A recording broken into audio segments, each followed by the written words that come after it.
AIB 21 का exam हुआ है और कुछ एक सवाल जो मेरी जानकारी में सामने आए, मुझे ऐसा लगता है कि वो सवाल डिलीट होने चाहिए। कौन कौन से हैं, वन बाय वन जानते हैं। सबसे पहला सवाल ये भारतीय न्याय संहिता का। देखो सेक्शन नंबर 4 के अकॉर्डिंग एक पनिशमेंट होती है फॉर फीचर ऑफ प्रॉपर्टी। जैसे एग्जाम्पल के लिए आप ऑफेंस अगर स्टेट पढ़ते हो तो अगर जैसे कोई डेप्रेडेशन वगैरह किया जाता है, लूटपाट वगैरह, तो वहाँ पे एक पनिशमेंट ये भी दे रखी है कि यहाँ पे प्रॉपर्टी का फोर फीचर किया जा सकता है, संपत्ति जब्त करके सरकार को दी जा सकती है। अब ये जो चार ऑप्शन दे रखे हैं इनमें पूछा गया है कि फोर फीचर ऑफ प्रॉपर्टी का कहाँ पर है, तो मैं आपको बताना चाहता हूँ कि इन चारों में भी कहीं पर भी नहीं है। जैसे ऑर्गेनाइज क्राइम, अब ऑर्गेनाइज क्राइम के आप सारे सेक्शन पढ़ लीजिए, चाहे 111 पढ़ लीजिए या फिर आपके पैटी ऑर्गेनाइज के 112 पढ़ लीजिए, इन दोनों में कहीं पर भी प्रॉपर्टी के फोर फीचर के बारे में कोई शब्द आपको जो बेरेट की भाषा है उसमें देखने को नहीं मिलेगा। तो मेरे अकॉर्डिंग ये सवाल यहाँ पे डिलीट है जो होना चाहिए, नंबर 1।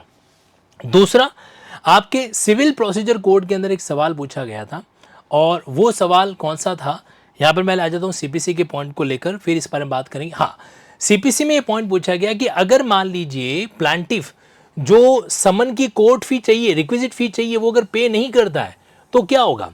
देखो क्या है कि अगर आप ऑर्डर नंबर 7 का रूल 9 पढ़ते हो तो उसमें लिखा हुआ है कि जब प्लांट एडमिट की जाती है ना, तो एक तो number of copies of plant चाहिए जितने नंबर ऑफ डिफेंडेंट है, और प्लस समन जो सर्व करनी है तो उसका जो पैसा लगेगा, चार्जेस लगेगा, वो आपको पे करना पड़ेगा। अब अगर आप रूल नंबर 9 की नॉन कॉम्प्लायंस करते हो, रूल नंबर 9 की नॉन कॉम्प्लायंस करते हो तो फिर रूल नंबर 11 पिक्चर में आ जाएगा। रूल नंबर 11 डील करता है रिजेक्शन ऑफ प्लांट। किस में डील करता है? प्लांट का रिजेक्शन। और प्लांट रिजेक्ट होती है, इसका मतलब इनिशियल स्टेज पे क्या कर दिया गया, एक तरीके से आपका सूट हमने इंस्टीट्यूट ही नहीं किया, है ना। तो प्लांट का रिजेक्शन होने के पीछे कई सारे ग्राउंड होते हैं, कॉज ऑफ एक्शन नहीं होना, अंडर वैल्यूड दिखाना, या फिर मान लीजिए जो आपने अनसफिशिएंटली स्टाम्प जो कर रखा है, बार्ड बाय एनी लॉ है, डुप्लीकेट में फाइल नहीं किया, तो उसमें से क्लॉज एफ है जो कहता है कि अगर आपने रूल नंबर 9 की कॉम्प्लायंस नहीं की तो ये है रूल नंबर 9 की नॉन कॉम्प्लायंस। अब रिजेक्शन जैसा एक भी टेक्निकल वर्ड यहाँ पे नहीं दे रखा है। स्टे करना अलग चीज हो गया, रिटर्न करना अलग चीज हो गया, डिसाइड करना मेरिट पे अलग चीज हो गया, डिसमिस।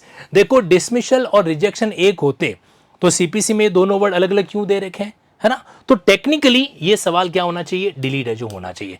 इसके अलावा जो आपके ऑफिशियल सिलेबस दे रखा है, उस ऑफिशियल सिलेबस में कहीं पर भी ये कानून है ही नहीं, डॉवरी प्रोहिबिशन एक्ट।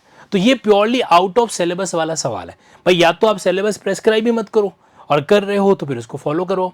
अब जैसे इन्होंने क्या किया, लेबर कोड लेबर लॉ के अंदर आपके पुराने कानून में से पूछ रहे हैं, नए कानून के अंदर भी पूछ रहे हैं। अब हम कुछ नहीं कर सकते क्योंकि उसमें लिखा हुआ लेबर लॉज है, चलो कोई दिक्कत नहीं, लेकिन डॉवरी प्रोहिबिशन तो कहीं लिखा हुआ ही नहीं है, तो फिर ये सवाल क्यों पूछा जा रहा है। तो इसीलिए यहां पर क्या हो जाएगा, डॉवरी प्रोहिबिशन जो है ये सवाल आउट ऑफ सिलेबस होने के कारण डिलीट है जो होना चाहिए।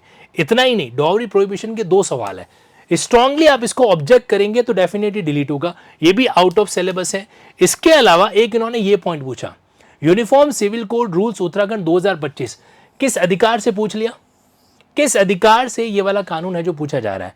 आपके फैमिली लॉ के अंदर यूनिफॉर्म सिविल कोड आता ही नहीं है। यूनिफॉर्म सिविल कोड का तो मतलब ही यही है कि हम फैमिली लॉ को खत्म करके इसको क्या कर रहे हैं, इंप्लीमेंट है जो कर रहे हैं। और दूसरा, ये कोई सेंट्रल का लॉ नहीं है, ये आपके स्टेट का स्पेसिफिक लॉ है, वो भी रूल्स की बात है जो की जा रही है। तो आपने यूनिफॉर्म सिविल कोड के इस पर्टिकुलर रूल्स को क्यों पूछ लिया, जबकि आपने सिलेबस में कहीं पे मेंशन ही नहीं कर रखा है। तो अकॉर्डिंग टू मी मैं स्ट्रांगली कहूंगा कि ये भी आउट ऑफ सिलेबस है।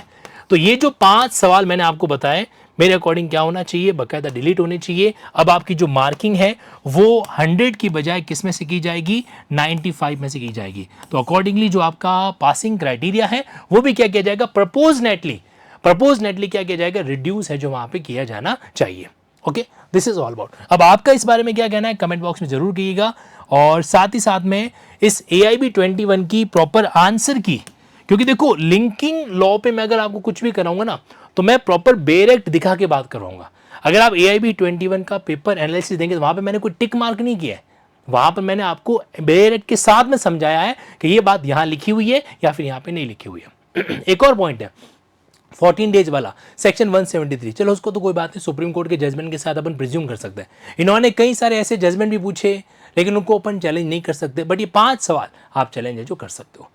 आपका क्या कहना है कमेंट बॉक्स में ज़रूर बताइएगा। और बाकी अगर आप लिंकिंग लॉ के जुडिशरी सेगमेंट से इसी तरह का डिटेल एनालिसिस, क्योंकि देखो ध्यान रखना टिक मार्क करने वाले कभी जुडिशरी क्रैक नहीं कर पाएंगे, आपको पीछे का रेशियो डेसिडेंडाई फाइंड आउट करना ही पड़ेगा।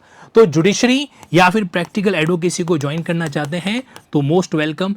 मैं आप लोगों के लिए 18 तारीख को जुडिशरी का सेगमेंट और 20 तारीख को मेंटरशिप प्रोग्राम एडवोकेसी का जो डील कर रहा हूं, एंड एक वो भी अफोर्डेबल प्राइस पे। बाकी आप मुझे कोई भी डायरेक्ट मैसेज @तनसुख सर पे कर सकते हैं, और या फिर साथ ही साथ में ये मेरी टीम का नंबर है, यहाँ पर आप क्या कर सकते हैं, कनेक्ट है जो कर सकते हैं 9887746200। I hope this point is useful for you. Thank you.